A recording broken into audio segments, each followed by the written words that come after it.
Hello, I'm reacting to what if Barries Offiee bombed the Jedi Council members. Now, if you watch Star Wars The Clone Wars, you will remember that she bombed the Jedi Temple instead. But I'm reacting to what if she bombed the Jedi Council members, which was the top part of the Jedi Temple. Instead, what if? Well, the idea. And from PPSW, or Printer Patrol Star Wars, I'll have their channel in the description below, so you can check out the original video for yourself in their channel, or his channel. And don't forget to subscribe, like, and share. And don't forget to check out my other reactions too from the playlist. And don't forget to check out the description of the playlist for more information about it. Now I'm gonna let him take over. Let's get started. Hello. Our story begins inside the Jedi Council chambers. Every single master on the High Council was present for this meeting. Every other month or so, the Council reconvened inside their chambers to discuss face-to-face the events of the galaxy. Sometimes they'd make significant progress. Other times, they would remain stagnant in their attempts to resolve the conflict. It was different every time they tried to do this. With each session of this type varying, it felt like they were never really getting anywhere. The point of these sessions were to focus specifically on the process of ending the war. While it did come up in various sessions the Council had every day and week in between these particular meetings, this was to be held without distractions from anything else. This did involve Council members abandoning the front lines to participate. However, the session wasn't for a set date, so it was specifically whenever every member could be present. Yoda started the session after Kit Fisto walked in. He started with the notion that since their last discussion they hadn't come any closer to a resolution. One of the members chimed in, suggesting that Palpatine was seemingly elongating the war. This was agreed to, however, they weren't getting anywhere. They were desperately trying to make any sort of progress, but it was never coming. The Council knew and understood that times were getting even more difficult for them. Mace sat in silence as the discussions revolved around him. He felt a large part of the burden for this. He had the chance to kill Dooku and Geonosis, but he hesitated. Sure, it made him more of a Jedi, but it cost the galaxy a war and hundreds of thousands of lives. But he did speak whenever there was an opportunity to. Mace was very focused, as was everyone else, on making the right decisions moving forward. It just felt, as the collective minds would agree, that every step forward was 3 steps backwards. It felt like there was someone always listening to them, and because they were always able to listen in, they could make a move to perfectly counter whatever it was they were going to do. It's like you can't, I don't know. Oh yeah. Like you can't walk, I guess, several steps forward without taking a huge leap back. Or something like that, I don't know. Back, yeah, something like that. To bring peace to the galaxy. The Council was deep into discussion on how they could potentially negotiate the end of the war on Mandalore. It was a neutral system after all. Obi-Wan mentioned that the war itself couldn't be brought to an end on Mandalore because the planet was in the middle of a civil war. That was something that reminded the Jedi of how awful the time was. If Mandalore could succumb to war after having such a wonderful leader like Duchess Satine, how much more would it take for the entire galaxy to implode? Their planet had overcome so much under her leadership, just for one person to rip it all apart. The Council searched for other territories that could be good for a meeting ground. As they were speaking, there was a rumbling under their tower. They turned to each other as the tower itself started to tip over. From across the city, Barris could see that not every explosion went off. That was odd. She tapped the control a couple more times and watched from a distance. The Council members tried to react, looking for a way to hold on, a couple of them being thrown into each other. They were trying to maintain their composure until each and every single member were engulfed in a fiery blaze. Each member of the High Council was killed in the blast, and the wreckage of the tallest tower in the temple slammed down into the base of the structure. Barris didn't want for that to happen, but it seemed as if it were the will of the force of gravity. But seriously, she only wanted to kill the people in the council chambers. Who knows how many other Jedi were hurt in that blast? Perhaps it would send the correct message though. The chaos in Coruscant wouldn't be understated. The Jedi were rushing to save their friends caught in the fires blazing through the hallways. Those who were inside the chambers couldn't even be recovered. As for those who were caught in the wreckage of the tower, they wouldn't ever be found in one piece again. The terror running through the capital city of the Republic would last for hours. Fire crews quickly got to work and tried to de-escalate the situation, which eventually they were able to do. The Chancellor was escorted to a secret location and the Coruscant Guard locked the city down. Turns out the Jedi were the only target, and as was reported from the day's events after the fires burned out, and the few intact bodies that were recovered, the entire council was unaccounted for. 42 Jedi Masters, Knights, and Padawans were also either unaccounted for or found dead. The event was a travesty that rocked the Jedi Order. Due to Skywalker and Tano being off-world, they'd be brought back to the temple by Master Sindralik. Due to the entire council being killed off, the responsibilities of Grand Master fell into those who once held seats in the High Council, being Jocasta Nu and Terra Sinube. Jocasta would take up the mantle of Grand Master, while Terra filled out the role of Master of the Order. The public reaction to these events was with heartbreak and sadness. As of late, the people of the Republic had seen the Jedi as agitators, but it was clearer than ever before that, like the citizens of the Republic, they were victims of a war they couldn't contribute to.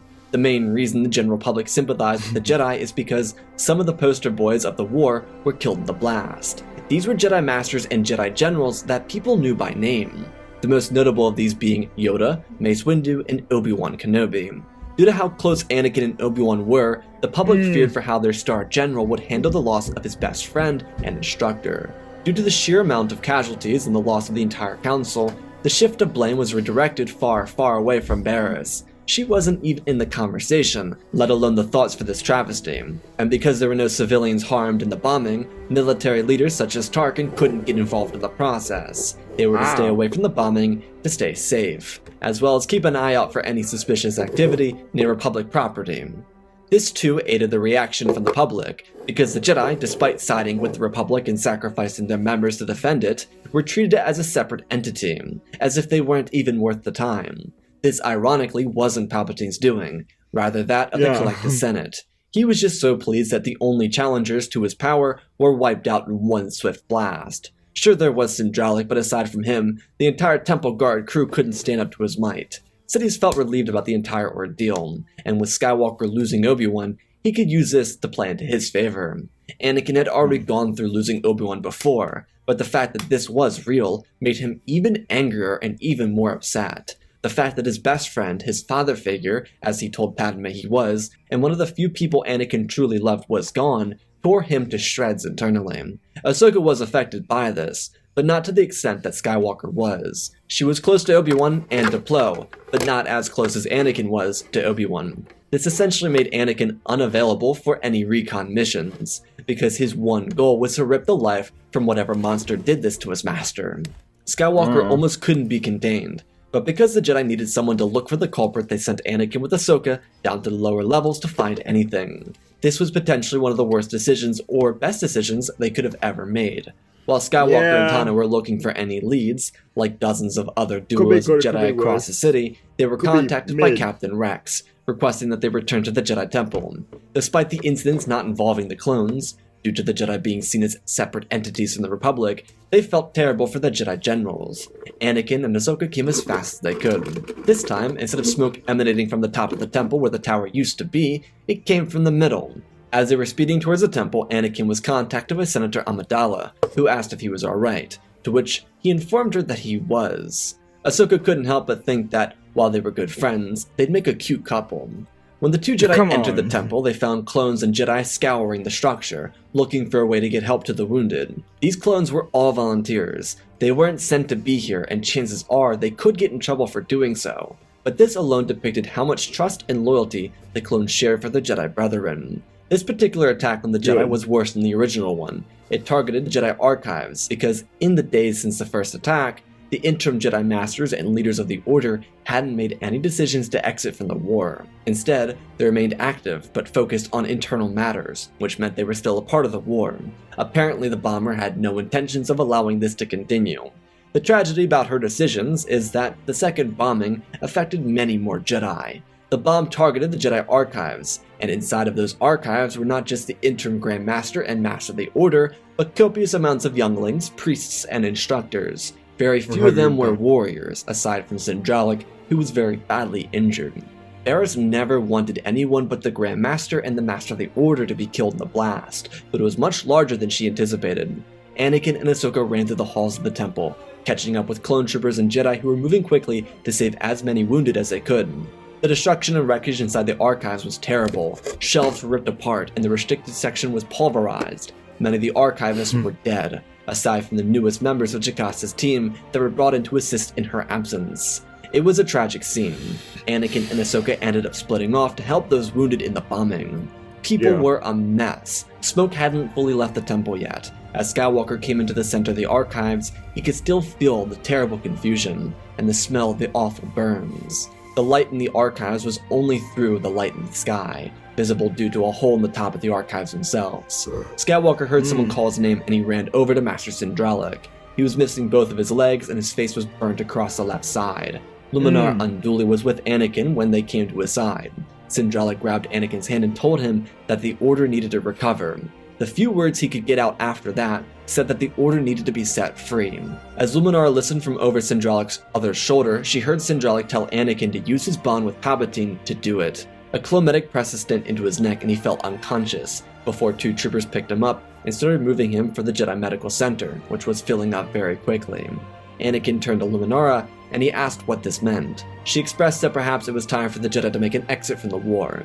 Everything was going too fast for them, and they couldn't recover without pulling themselves from the conflict. They weren't even able to discover the culprit behind these atrocious attacks. Anakin knew she was right, but it didn't feel like the right thing to do. She was adamant that he follow Sindralic's instruction. As he did that, she and the other Jedi would continue picking up the pieces here inside the temple. Anakin didn't want to leave, but there wasn't anything he could do. The wounded were transported away, and all that remained were the classified dead Jedi. Again, similar to the first bombing, Coruscant was locked down, and the public sympathy for the Jedi continued to rise. Anakin was able to, after hours of waiting, get a chance to meet with Palpatine. He was very noticeably concerned about the attacks on Coruscant. Obviously, Sidious would have some genuine concern over these atrocities. However, it wasn't because of them happening, rather the fact that they happened without his intervention. If someone was outsmarting the Jedi and avoiding him, then it was someone he wanted as an ally within the ranks of the Sith. Palpatine played the whole concerned politician act and played Anakin right into where he wanted him to be. However, there was one thing that despite Palpatine's grip over Anakin, he couldn't get to work. Anakin was extremely adamant that the Jedi were stepping back from the war effort. The early reports from the archives were that 279 Jedi had been killed and/or were missing. That number was also continuing to rise, so the chances are that there would be more casualties from the second bombing. Anakin was already on edge due to Obi-Wan's death. Mind you, Palpatine never even showed up to that funeral. Anakin knew that Palpatine was a busy person, but he seemed almost annoyed that Anakin wanted the Jedi to pull back from the war, or even the fact that the Order as a whole was committed to the idea. Who could technically blame them, though? But Palpatine was banking on their arrogance being the downfall of their order. Palpatine and Anakin continued with a slight back and forth for what felt like hours. Anakin never saw anything wrong with it. The way he interpreted the situation was that Palpatine was worried about losing part of his fighting force, which was something Anakin could technically sympathize with. Palpatine just needed the Jedi to be scapegoats, but these bombings, despite being impressive, were costing him public distrust and distaste in the Jedi. What aided the public's sympathy with the Order was the fact that this particular bombing included more than just recognizable faces, but the death of a number of younglings. That was something that the public could completely agree on. The people didn't want to see the Jedi suffer anymore, and this entirely came from the younglings being killed in the second bombing. Palpatine would have to announce what Anakin said to him, and because it was Skywalker, he couldn't twist the words. He just called Anakin the representative from the Jedi Order. The Senate were completely okay with the Jedi dropping out of the war. There were obviously those that saw it as a fundamental weakness with the Jedi themselves, but overall the response to this was with understanding. When Skywalker returned to the temple, that night, he realized that someone was missing. Parts of the temple had been locked off and the Jedi instructors that remained were removing younglings from the temple. Half of the Order was going to relocate. This was initiated by Luminara. The other half would remain and try and rebuild what had been lost. But that's who Anakin realized was missing. Luminara had been in the rubble all night, helping the wounded. Skywalker ran through the wreckage of the archives, seeing what little he could due to the lighting from the moon above. He ran through, and as he did, he could hear the clashing of lightsabers. Anakin ignited his own, and the sound of clones calling out orders echoed out behind him. He knew they could catch the culprit. Anakin expected to see a ferocious Sith Lord, but when he turned the corner, he could see a green lightsaber toiling with a blue lightsaber inside the wreckage of a couple bookshelves. The outlines were hard to tell. Luminar was obviously one, but the other one was smaller, their identity cloaked by the shadows dancing in the moonlight. As Skywalker rushed forward, demanding the individual to stop, Luminar was sliced to the abdomen. The other figure deignited their weapon and vanished into the night. Anakin wanted the chase, but he came to Luminar's side. She had a couple breaths of air left, and she tried to squeeze out something of substance, but she fell short. The clones came up behind Anakin and asked if everything was alright. He told them to lock down the temple, and then contact the guardsmen of the temple and inform them that they had to fan out and find whoever did this. As Skywalker looked down to Luminar, he slowly closed her eyes, and laid her back down into the rubble. Rex was behind Anakin, and he asked him if he was alright. Skywalker nodded his head and then turned back, telling his trusty clone captain that once they found this culprit, they were going to die. With the Order in shambles, the Jedi were looking for someone to lead, and Anakin, despite being young, had a voice large enough to lead. When the casualty count came back from the archive bombing, it was revealed that 732 Jedi were killed and or wounded in the blast. That was mostly because there was a seminar happening inside the archives when the bomb went off, something the bomber didn't know about. Anakin noted that whoever was bombing the Jedi was in fact a Jedi. They knew of all the times necessary to make these attacks. He continued with Luminar's plans by removing thousands of Jedi from the Order, leaving behind a handful of Masters, Knights, and Temple Guards. The injured Jedi were taken to medical facilities across the city to be taken care of. Anakin was cutting off everyone from around him. He closed himself off because he took a lot of pressure on for this. No one asked for him to take command, and yet no one else really did take command. As their poster boy, he was the most recognizable to the public, and the choice seemed relatively obvious. Naturally, without having previous time as a Jedi leader of the Order, he didn't know what to do. Skywalker looked for any ways to help his brothers and sisters, but it felt like an impossible task.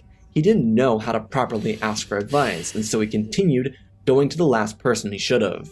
Palpatine had conflicting ideas for the Jedi, and while he posed as someone who would be willing to try and help, he came across as uncaring.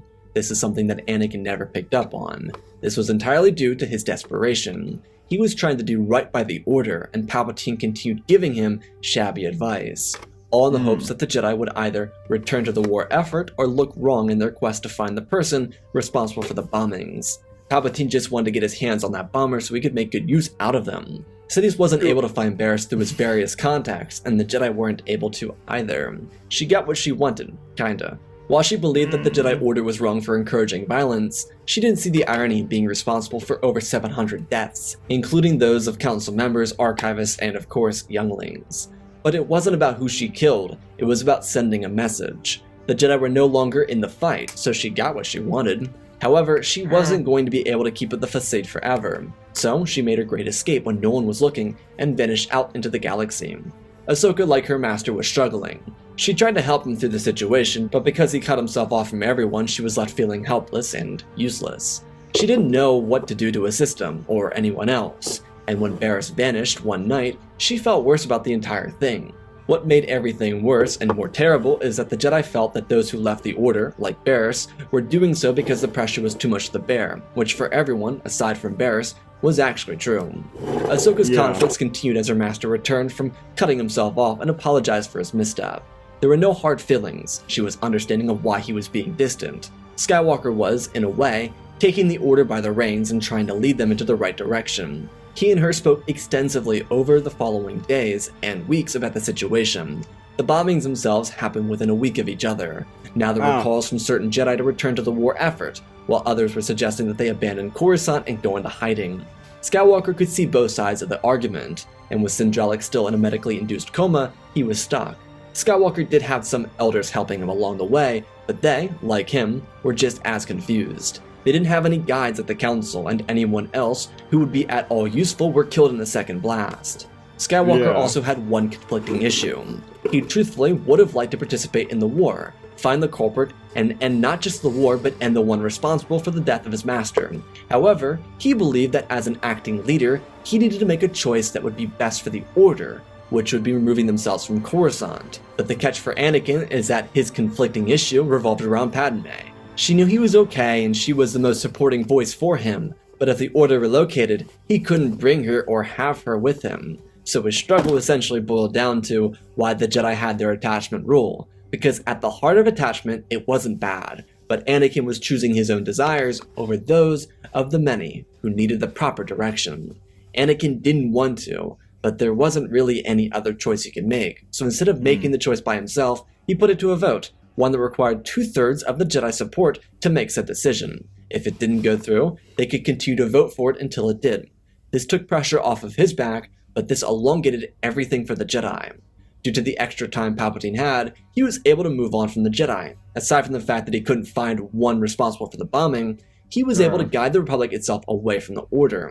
This was backed by 1/3 of the Senate, while the other half saw the Jedi as victims of an atrocious plot. Palpatine's support didn't dissipate, but people looked at him with a lack of favorability due to his decisions. To add to the disfavor of his decisions, the public began to see the Republic as a whole for being too cruel to the Jedi. There had been a back and forth debate about the Jedi throughout the entire war.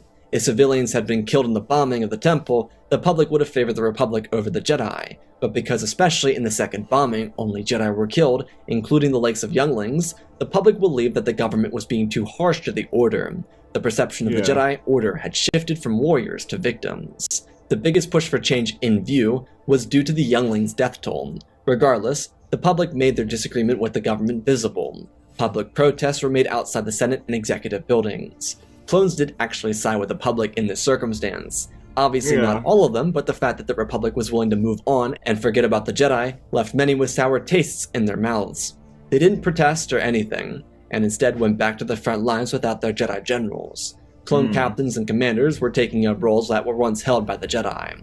Because the Order hadn't elected to remove itself from Coruscant, many members were brought back, and helped rebuild what was already broken. Anakin therefore decided, along with a collective of Jedi elders, to begin making right of the situation. Mandalore might not be territory for peace talk, but somewhere could be useful.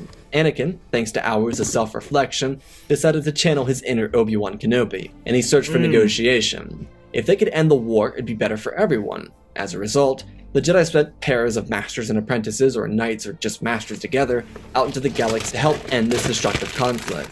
Anakin and Ahsoka were one of the main groups to do this, especially due to their closeness with Amidala and Organa. For months, the conflict would continue. Sidious was looking for another way to get the Jedi out of his sight. He couldn't target them because now they were martyrs, especially since backing out of the war. Anakin's popularity as a general only continued to skyrocket, due to his focus on ending the war.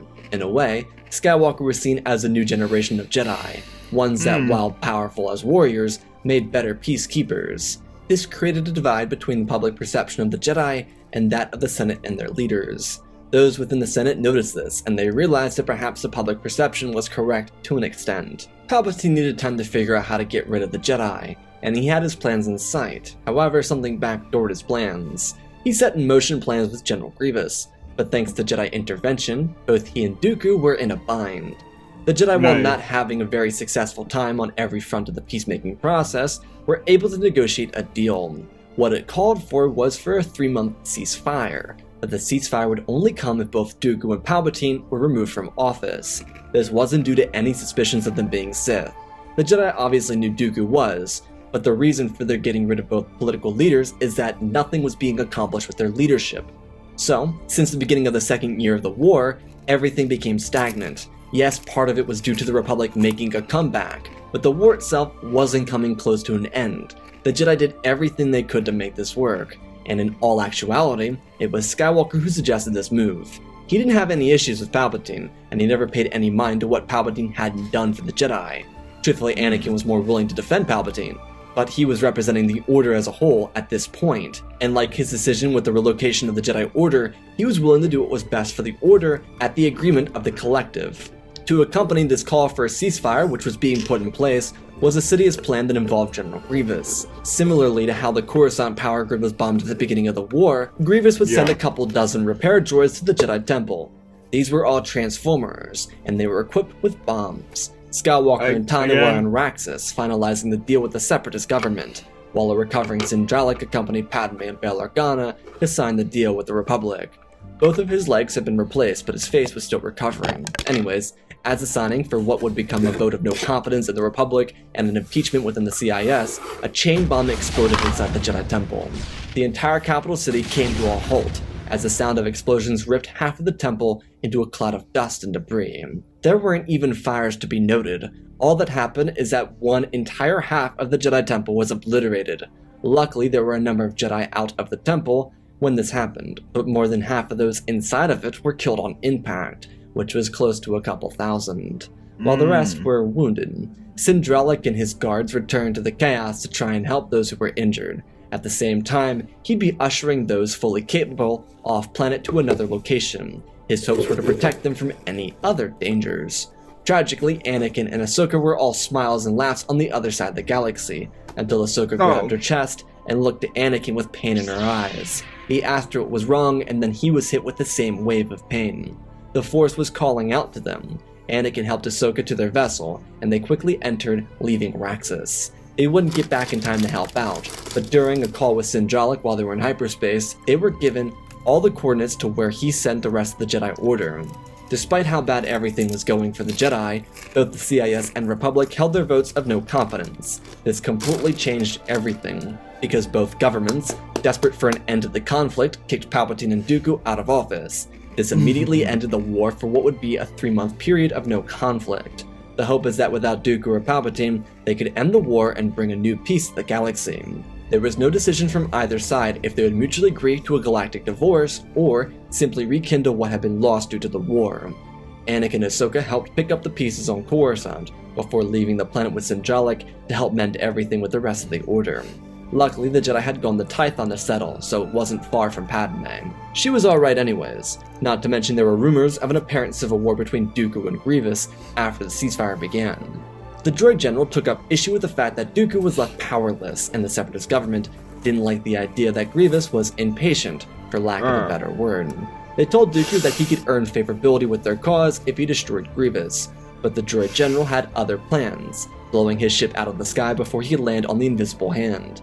This left Sidious without Dooku, and Grievous was hellbent on taking down someone. He ended up trying to gather a fleet, but due to a quick action made by the CIS government, thanks to Anakin and Ahsoka's strategy, the droid forces were able to cut off any allies Grievous might have. Essentially, the Separatist Council was apprehended and locked in prison. Grievous tried to take control of the entire droid army, but without the proper clearance codes to take control, he was turned on. Essentially, the Separatist government executed Order 99 on the CIS leader, without executing the order itself. Grievous and Dooku were seen as legitimate threats, while individuals like the Separatist Council or Admiral Trench were simply to be put behind bars until the war came to a close and the peace talks ended. The CIS government agreed to this because they simply wanted to make sure there was no aggression. They wanted this war to end, and they also weren't concerned about the clones, especially without Palpatine leading them. During the chaos of the bombing, the ceasefire, the evacuation, and the countless other issues, Sindralik's Temple Guard unit picked up something by accident. They were trying to reach Tython, and in the process intercepted a message from Darth Sidious. He was trying to contact Dooku, who was at this point dead. The call was an awkward 2 seconds, where they'd pick up on his voice. Because the Temple Guards recorded every single conversation they had before deleting it, they brought the recording to a remaining data pad inside the temple, and matched the voice with Palpatine. They continued forward and didn't say anything until they got to Sindralik, who, as the most experienced member, was taking some pressure off of Anakin. Skywalker didn't revoke his role by any means. Master Sindralik believed that he was fit for it, but it was more so the fact that he didn't want Anakin to put all the pressure onto himself. So, most things came through Sindralik and then worked their way to Anakin. Regardless, with this new information, Sindralik informed Skywalker that Palpatine was a Sith Lord. Anakin was in transit from Tython to another Jedi temple, so he couldn't actually be there for the battle. But he suggested that if Sindralik was up to the challenge, then he and their best warriors should go and destroy the Sith. Anakin didn't want to accept that his friend was a Sith, so he couldn't face Palpatine at this moment anyways. He and Ahsoka were also looking for a more secure location to call home, because the Tython temple was filled with asbestos. The tragedy is, it would be the last time they would ever see Sindralik. He and about 20 other warriors would go into the mouth of the devil, and never be able to destroy him. To Anakin and Ahsoka, this proved that perhaps the Dark Lord of the Sith was more than too much for them, because initially they were going to be backup if needed, and then everyone died. Skywalker was very worried about this, and so he and Ahsoka ended up moving the Jedi from Tython to the Runa Jedi Temple on Talam. It was a secret location, and it would be perfect for their rebuilding process. On the other hand, Anakin and Ahsoka needed to train harder than ever before. Skywalker, because of this, relinquished his role as the interim leader of their cause. His position was mostly valid due to the public recognition of him. While the Order didn't want him to step down, they understood that in a less public scenario, he wouldn't be the best person to be a spiritual leader, if you will. He was the one that suggested he step down from the role anyways, So when an elder took up that spot, it wasn't jarring for the other Jedi. As Anakin took his training and instruction more seriously than ever before, the galaxy continued to evolve around them for the longer part of an entire year. Sidious tried everything he could to get some type of power, but the Jedi had legitimately done it. Thanks to the chaos of the bombings, they stopped the war from happening. The Republic and CIS united under one banner. This allowed for them to cement this new government as one for the galaxy, not just the core. Inversely, the units created for war were used for maintaining the peace, keeping an eye out for Sidious himself, and beginning a capture of the Outer Rim. Mandalore would have its own bit of assistance, but the main focus was on restructuring the loss of the Outer Rim. There were also a couple bills created and forwarded by Senator Amidala to assist the Jedi. Due to everything that happened, she and Anakin wouldn't have any children. They were a bit separated, but Anakin, due to his intense regimens of training, had time to call her. The reason he was able to is because he wasn't actually around any other Jedi aside from Ahsoka. Though there were a couple of other volunteers that ended up joining him and Ahsoka, in hopes to be a part of saving the galaxy. Initially, Anakin rejected this, but he very quickly accepted it. This unit of 12 Jedi trained harder than ever before for this moment. The difficult part for them is that they were all training using books. They didn't have an instructor to oversee their training. Most of the warriors had been killed, and those who weren't either became priests, left the Order as a whole, or were training with Anakin and Ahsoka. The Order's will was broken, but those strong enough to stand the test of their hardest trials were willing to put not just the Jedi but the galaxy onto their shoulders and fight the darkness. Finding Sidious would be difficult after a year. However, they would be able to do it. He had since become public enemy number 1, thanks to Jedi intelligence, but this only forced him into hiding. Of course, Sidious, after a year of being on the run, would pick a home world of the Sith. Initially, he wanted to go to Exegol, but that wouldn't do him any good, especially without a student. He needed someone to be his servant, and he continuously searched for that person, the one that bombed the temple, but he could never find them. When Sidious woke up one morning to the sound of a ship landing outside of a Sith temple on Morabon, he was filled with rage. He hid within the temple itself and allowed himself to wake up as the 12 Jedi entered his lair of darkness. They were keeping to each other's sides, and they were prepared for this moment. If they could kill Sidious, they could eradicate the Sith for good. They didn't really consider Maul a Sith, as it was, so Sidious was their only target. As they were searching, Sidious dropped down into the middle of the group, sending out a shockwave. He slashed 2 Jedi with his lightsabers before electrocuting one and throwing another into the wall. The Jedi turned back, attacking Sidious as they did, and he defended himself with all of his strength. He was ferocious, and Skywalker joined the fight, joining his brothers and sisters in their attack against the Sith Lord. He had done a phenomenal job against the other Jedi, but this group was different.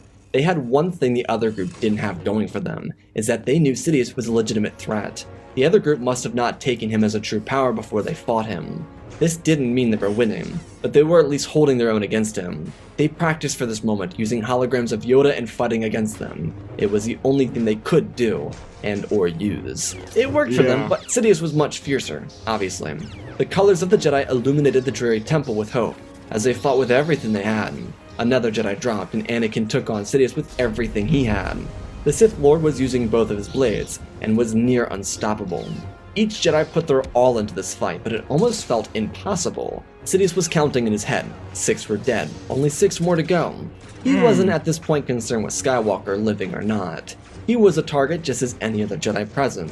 His only focus was survival of his kind, even if it came at the expense of Skywalker. As he pressed forward, another Jedi dropped to the ground, but Skywalker was able to catch Sidious off guard.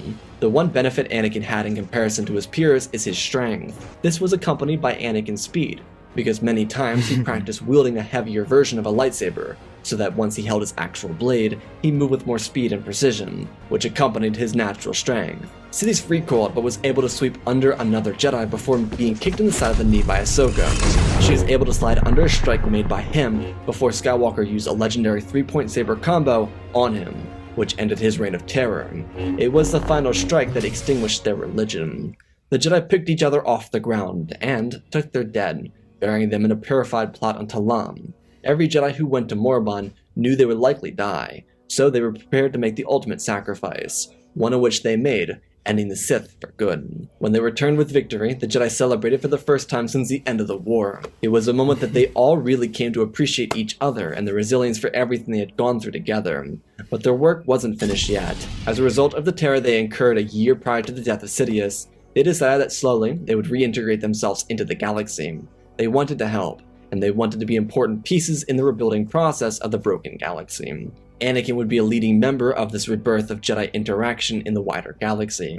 But it would also be him, and his now Jedi Knight student, who'd find the one responsible for the bombings, and it would be on a mission on Rhodium where they'd come across Barries Offiee. She had since seen what her actions had done, and while she was happy it resulted in a peace treaty, she didn't exactly want it to go that far. By this point, Anakin had finally recovered from Obi-Wan's death, and he and his wife were expecting a child. So when she out of nowhere apologized for her actions, Skywalker reacted before Ahsoka could. He grabbed her shoulder and pulled his lightsaber off of his belt and ignited it, pointing it into her chest. He told Barris that her actions nearly destroyed the Jedi Order. She was genuinely apologetic. She didn't mean for it to go that far. When she bombed the archives, she was only aiming for Jocasta Nu and Terra Sanube. She didn't expect as many bombs to go off. Ahsoka was trying to pull Anakin's hand back, but he didn't budge. Instead, he told Barris that her actions were horrid, and they were the worst anyone had done to the Jedi in centuries. He looked to Ahsoka and then deignited his lightsaber. He then told her that as a Jedi, they were to be better than they were before. His grip on her shoulder slowly released. He looked down. So much anger radiated through his chest. He then told her that despite what she had done to him, at this moment in time, he'd rather not take out revenge in the name of the Jedi. Instead, she should see what her actions caused. The mental turmoil Barris incurred from her trip to Talam would scar her for a lifetime, but instead of it pushing her further from the path, she would wish to right her wrongs. Barris didn't want somebody to die, maybe a Yoda or a Mundi and definitely a Luminara, but seeing what she caused ripped her heart into two. She didn't want to go back to the Order, but decided that instead of rejoining, she'd pledge her life to making it better. This was a deal that was made between her and Skywalker. He didn't want to kill her, and he almost did, but he restrained himself. The Sith were gone, no need for the Jedi to act like them in their absence. Anakin's personal life continued to get better. He was acting as a split Grand Master with a council mostly made up of those who fought against Sidious with him. The child he and Padme would have was an only child, a boy named Ben Nabiri Skywalker. Anakin and Padme thought Obi was a bit too on the nose, so they went with something both he and she knew was Kenobi's nickname. In a way, it remembered both Obi-Wan and Satine. Ben would be their only child, but a great addition to the Skywalker family.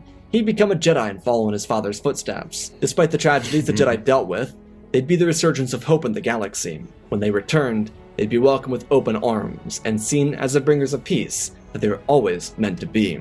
And that, my friends, is our story. Again, special thanks to Benjamin Wells, Jango Fett Clone, Ben Ingram, The Big Red Pure Mark, Diamond Constant, Darth Nemesis, Lord Tib, CC2024, Darth Nemesis, Gallagher Gaming, Tristan Mandalore, Sir William 1767, Darth Revan, Grandaddy Bane, Laliand, Sky Guy, Penguin, Cullen Rooney, Shark Midori, RJ38, Nick, Michael Erlanger, The Last Jedi, Apollo, Weewu 670, Annika Stank Runner, CT7567, Toaster Oven, Oz of Oz, Darth Nox, The Eternal Padawan, Joshua Tem, Johnny Daguin, Sith Skeleton, Jedi Sloth, Mr. Yeet Gamer, Lord Cali, Gunley 66, Mammoth Studios, Anakin003, Lord Draken, Fortis League Star Wars, Airbus, Rex Wolf, the man 3 first names, Dark Saint 46, Baron Joshua, and Deadwing. For supporting the channel, smash that like button. For more other ways, go check out the Patreon. Super cool things on there. Otherwise, let's talk about this story. But I kind of wanted to go for this twist where it felt like it'd be a dark side ending and it came out to a light side resolve. I think Anakin would be very, very put off by the entire scenario and the entire bombing and everything. And so I wanted his emotions to be kind of present,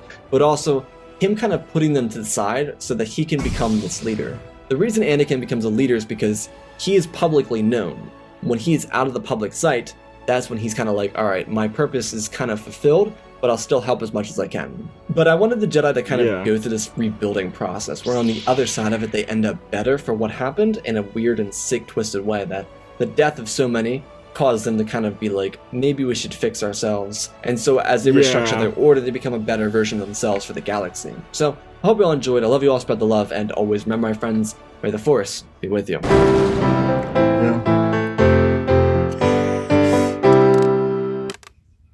Let's hear that reaction. Here, let me do this.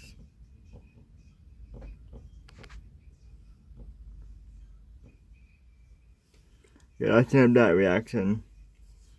I put PPSW's channel in the description as always, like I do all my other reactions. And don't forget to check out my playlist for my other reactions too. And don't forget to subscribe, like, and share. And I'll see you next time. Bye.